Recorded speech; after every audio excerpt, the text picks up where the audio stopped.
The COVID-19 pandemic has put financial strain on a lot of countries across the world. One of those countries is Zambia.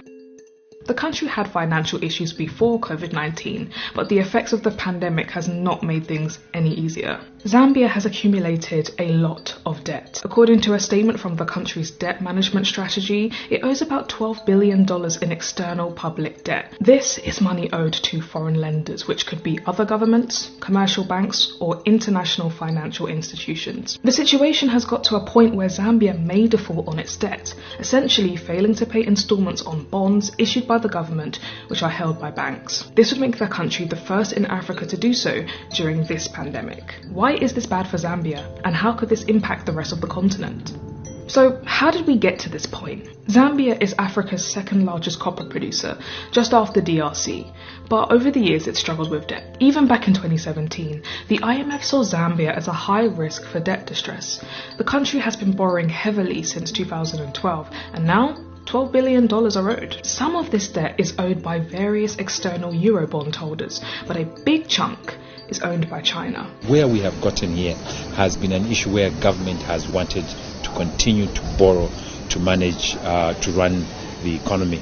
You will actually find that even in the current situation where we are, where we have got a very large debt position, government is proposing to borrow another 1.5 billion to run next year's budget. The country have, due to those debts, is had put on infrastructure like roads, shopping malls and many more. So actually it has affected me positively.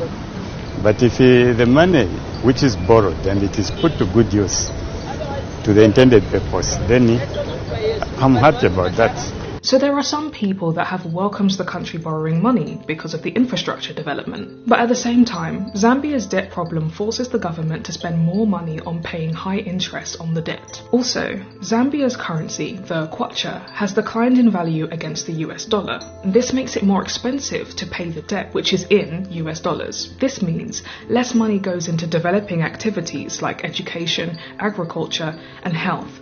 Less money in these areas has a long-term impact on the Zambian people. The country is now asking for debt relief. It wants creditors to suspend its payments on its debt for about 6 months. Zambia's finance industry said it's already been granted a 6-month extension from China Development Bank. On the 22nd of September, the government asked for its bondholders to do the same on 3 of its Eurobonds, worth about $3 billion. The key question here is, will Zambia be granted its extension?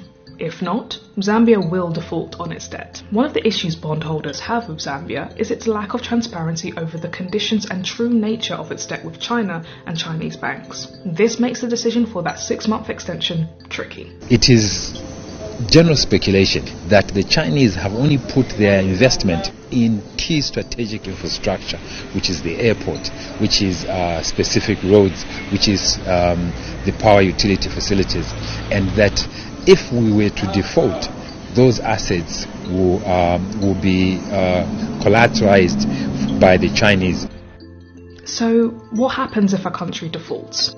Well, it can be complicated and varies from country to country. When a country can't pay its debt, it's not quite the same as when an individual or business can't pay its debt. This is because it's a lot harder for creditors to repossess assets from a country as they would with a business. Going into default gives a country a really bad reputation. It makes creditors less likely to lend money in the future, and if the country does borrow money in the future, it's a lot more difficult and expensive to do so. At the same time though, a default might force a reluctant creditor to go along with the terms of a deal and force them to take a loss on what they're owed. So what about other African countries?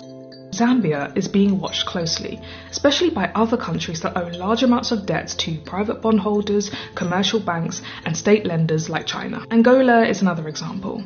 Angola rely heavily on oil, which has been falling in price, and this is an issue that's been scrutinized by investors because the country also has a large amount of debt. We've seen also markets differentiating between Zambian assets and other classes of assets. I hope that that will continue to be the case going forward. That not all African countries are treated in the same bucket, but there is a differentiation on the basis of levels of debt, of course, but also policy trajectories going forward. If Zambia defaults on its debt, it wouldn't be the first country to do so. This has happened in the last few decades to countries like Russia, Argentina and Pakistan. But coronavirus brings its own challenges and could potentially cause more countries to default in the future.